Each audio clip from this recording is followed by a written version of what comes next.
ನಮಸ್ಕಾರ. News 18 digital ಕಾಂಟೆಂಟ್ಗೆ ಸ್ವಾಗತ. ನಾನು ಚೈತ್ರಾ ವಿಶ್ವನಾಥ್. ರೈಲ್ವೆ ನಿಲ್ದಾಣಗಳಲ್ಲಿ ವಾಟರ್ ಕೂಲರ್ನಿಂದ ನೀರು ತುಂಬಿಕೊಂಡು ಕುಡಿಯುವ ಪ್ರಯಾಣಿಕರೇ ಇನ್ಮುಂದೆ ಕೊಂಚ ಎಚ್ಚರಿಕೆ ವಹಿಸೋದು ಅತ್ಯಗತ್ಯ. ರೈಲ್ವೆ ನಿಲ್ದಾಣಗಳಲ್ಲಿನ ಕುಡಿಯುವ ನೀರು ಮತ್ತು ನೈರ್ಮಲ್ಯ ವ್ಯವಸ್ಥೆಯ ಕುರಿತು ಸಿಎಜಿ ಅಂದರೆ ಕಂಟ್ರೋಲರ್ ಆ್ಯಂಡ್ ಆಡಿಟರ್ ಜನರಲ್ ನಡೆಸಿರುವ ಪರಿಶೀಲನೆಯಲ್ಲಿ ಹಲವು ಗಂಭೀರ ಲೋಪಗಳು ಬಹಿರಂಗವಾಗಿವೆ. ಕೆಲವು ನಿಲ್ದಾಣಗಳಲ್ಲಿ ಸಂಗ್ರಹಿಸಲಾದ ಕುಡಿಯುವ ನೀರಿನ ಮಾದರಿಗಳಲ್ಲಿ ಈ ಕೋಲಿ ಬ್ಯಾಕ್ಟೀರಿಯಾ ಪತ್ತೆಯಾಗಿರುವುದು ಆತಂಕಕ್ಕೆ ಕಾರಣವಾಗಿದೆ. ಈ ಕುರಿತ ಕಂಪ್ಲೀಟ್ ಡೀಟೇಲ್ಸ್ ಇಲ್ಲಿದೆ ನೋಡಿ. ಹೌದು, ಪ್ರಯಾಣಿಕರ ಸೌಲಭ್ಯಗಳು ಮತ್ತು ನೈರ್ಮಲ್ಯದ ಕುರಿತು ಸಿಎಜಿ ಸಿದ್ಧಪಡಿಸಿರುವಂತಹ ವರದಿಯನ್ನು ಸಂಸತ್ನಲ್ಲಿ ಮಂಡಿಸಲಾಗಿದೆ. ದೇಶದ ವಿವಿಧ ರೈಲ್ವೆ ವಲಯಗಳಲ್ಲಿರುವ ನಾನ್ ಸಬರ್ಬನ್ ರೈಲು ನಿಲ್ದಾಣಗಳಲ್ಲಿ ಕುಡಿಯುವ ನೀರು ಸೇರಿದಂತೆ ಮೂಲಭೂತ ಸೌಲಭ್ಯಗಳ ಸ್ಥಿತಿಯನ್ನು ವರದಿಯಲ್ಲಿ ಪರಿಶೀಲಿಸಲಾಗಿದೆ. ಸಿಎಜಿ ವರದಿ ಪ್ರಕಾರ 4 ರೈಲ್ವೆ ವಲಯಗಳ ವ್ಯಾಪ್ತಿಯ 8 ನಿಲ್ದಾಣಗಳ ವಾಟರ್ ಕೂಲರ್ಗಳಿಂದ ಸಂಗ್ರಹಿಸಿದ ನೀರಿನ ಮಾದರಿಗಳಲ್ಲಿ ಈ ಕೋಲಿ ಬ್ಯಾಕ್ಟೀರಿಯಾ ಪತ್ತೆಯಾಗಿದೆ. ಈ ಪಟ್ಟಿಯಲ್ಲಿ ದಕ್ಷಿಣ ರೈಲ್ವೆಯ ಕೊಯಮತ್ತೂರು ಮತ್ತು ಪಾಲಕ್ಕಾಡ್ ಜಂಕ್ಷನ್, ದಕ್ಷಿಣ ಮಧ್ಯ ರೈಲ್ವೆಯ ಹೈದರಾಬಾದ್, ಮಧ್ಯ ರೈಲ್ವೆಯ ಛತ್ರಪತಿ ಶಿವಾಜಿ ಮಹಾರಾಜ್ ಟರ್ಮಿನಲ್, ಭೀವಂಡಿ ರೋಡ್, ಕಲ್ಯಾಣ ಮತ್ತು ಲೋನಾವಾಲಾ, ಪೂರ್ವ ರೈಲ್ವೆಯ ಮಧುಪುರ ನಿಲ್ದಾಣಗಳು ಕೂಡ ಸೇರಿದೆ. ಕುಡಿಯುವ ನೀರಿನಲ್ಲಿ ಈ ಕೋಲಿ ಪತ್ತೆಯಾಗಿರೋದು ಮಲಿನ ಜಲ ಅಥವಾ ಮಲದಿಂದ ಉಂಟಾದಂತಹ ಮಾಲಿನ್ಯದ ಸೂಚಕವಾಗಿದೆ. ಹೀಗಾಗಿ ಇಂತಹ ನೀರು ಸಾರ್ವಜನಿಕರ ಆರೋಗ್ಯಕ್ಕೆ ಅಪಾಯಕಾರಿಯಾಗುವಂತಹ ಸಾಧ್ಯತೆ ಇದೆ.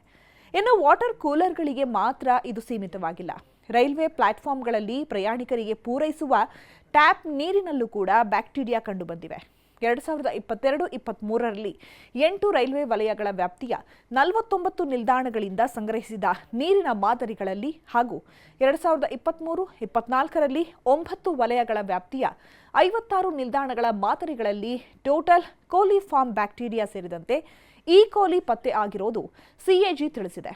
ಇದರ ಜೊತೆಗೆ ಟೋಟಲ್ ಕೋಲಿಫಾರ್ಮ್ ಪರೀಕ್ಷೆಗಿಂತ ಹೆಚ್ಚಿನ ಮಟ್ಟದ ಬ್ಯಾಕ್ಟೀರಿಯಾಲಾಜಿಕಲ್ ಪರೀಕ್ಷೆಗಳು ಸಮರ್ಪಕವಾಗಿ ನಡೆದಿಲ್ಲ.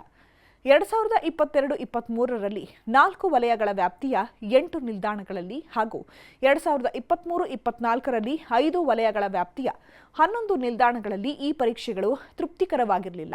ಎಲ್ಲ ನಿಲ್ದಾಣಗಳಲ್ಲೂ ನೀರಿನ ಪರೀಕ್ಷೆ ನಡೆದಿಲ್ಲ. ಸಿಎಜಿ ವರದಿಯ ಮತ್ತೊಂದು ಆಘಾತಕಾರಿ ಅಂಶ ಅಂತಂದ್ರೆ ಎಲ್ಲ ನಿಲ್ದಾಣಗಳಲ್ಲೂ ಕೂಡ ಕುಡಿಯುವ ನೀರಿನ ಗುಣಮಟ್ಟದ ಬ್ಯಾಕ್ಟೀರಿಯಾಲಾಜಿಕಲ್ ಪರೀಕ್ಷೆ ನಡೆಸಲಾಗಿಲ್ಲ. 6 ರೈಲ್ವೆ ವಲಯಗಳ ವ್ಯಾಪ್ತಿಯ 59 ನಿಲ್ದಾಣಗಳಲ್ಲಿ ಕುಡಿಯುವ ನೀರಿನ ಬ್ಯಾಕ್ಟೀರಿಯಾಲಾಜಿಕಲ್ ವಿಶ್ಲೇಷಣೆಯೇ ನಡೆದಿರಲಿಲ್ಲ ಅಂತ ಆಡಿಟ್ ವರದಿ ಹೇಳಿದೆ. ನೀರಿನ ಪೂರೈಕೆ ವ್ಯವಸ್ಥೆಯ ಪರಿಶೀಲನೆಗೆ ನಿಗದಿಪಡಿಸಿರುವಂತಹ ನಿಯಮಗಳನ್ನು ರೈಲ್ವೆ ಇಲಾಖೆ ಕಟ್ಟುನಿಟ್ಟಾಗಿ ಪಾಲಿಸಬೇಕು. ಅಲ್ಲದೆ ಕುಡಿಯುವ ನೀರಿನ ಗುಣಮಟ್ಟದ ಸಮಗ್ರ ಪರೀಕ್ಷೆ ನಡೆಸಬೇಕು ಅಂತ ಸಿಎಜಿ ಸೂಚಿಸಿದೆ. ಇನ್ನು ಸಿಎಜಿ ದೇಶದಾದ್ಯಂತ 512 ನಾನ್ ಸಬರ್ಬನ್ ರೈಲು ನಿಲ್ದಾಣಗಳಲ್ಲಿ ಪ್ರಯಾಣಿಕರ ಸೌಲಭ್ಯ ಮತ್ತು ನೈರ್ಮಲ್ಯ ವ್ಯವಸ್ಥೆಯನ್ನು ಪರಿಶೀಲನೆ ಮಾಡಿದೆ. ಈ ಪೈಕಿ ಬರೋಬ್ಬರಿ 458 ನಿಲ್ದಾಣಗಳು ಅಂದರೆ 89%ಕ್ಕೂ ಹೆಚ್ಚು ನಿಲ್ದಾಣಗಳು ಕನಿಷ್ಠ ಅಗತ್ಯ ಪ್ರಯಾಣಿಕರ ಸೌಲಭ್ಯಗಳನ್ನು ಒದಗಿಸುವಲ್ಲಿ ಕೊರತೆ ಹೊಂದಿರುವುದು ಕಂಡುಬಂದಿದೆ. 2018ರ ಏಪ್ರಿಲ್ನಲ್ಲಿ ರೈಲ್ವೆ ಮಂಡಳಿ ಹೊರಡಿಸಿದ್ದ ಮಾರ್ಗಸೂಚಿಗಳ ಪ್ರಕಾರ ಎಲ್ಲ ನಿಲ್ದಾಣಗಳಲ್ಲಿ ಕನಿಷ್ಠ ಅಗತ್ಯ ಸೌಲಭ್ಯಗಳನ್ನು 2018ರ ಆಗಸ್ಟ್ 31ರ ಒಳಗೆ ಒದಗಿಸಬೇಕಾಗಿತ್ತು.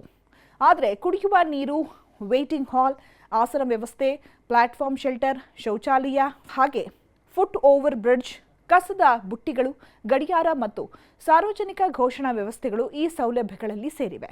2035 ನಿಲ್ದಾಣಗಳಲ್ಲಿ ಕುಡಿಯುವ ನೀರಿನ ಟ್ಯಾಪ್ ಕೊರತೆ, ರೈಲ್ವೆ ನಿಲ್ದಾಣಗಳಲ್ಲಿ ಮೂಲಭೂತ ಸೌಲಭ್ಯಗಳ ಕೊರತೆಯ ಚಿತ್ರಣವೂ ವರದಿಯಲ್ಲಿ ಬಯಲಾಗಿದೆ.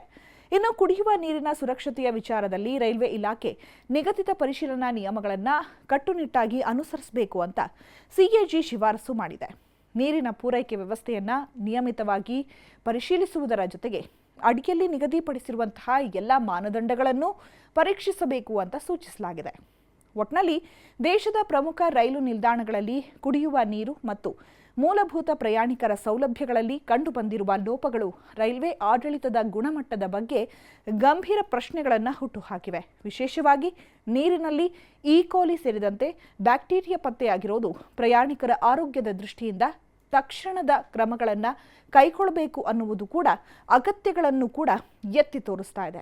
ನಿರ್ಭೀತ, ನಿಷ್ಪಕ್ಷಪಾತ, ವಿಶ್ವಾಸಾರ್ಹ ಸುದ್ದಿಗಳಿಗೆ ಮತ್ತೊಂದು ಹೆಸರಾಗಿರುವ ನ್ಯೂಸ್ 18 ಕನ್ನಡ ಈಗ ಆಪ್ನಲ್ಲೂ ಲಭ್ಯವಿದೆ.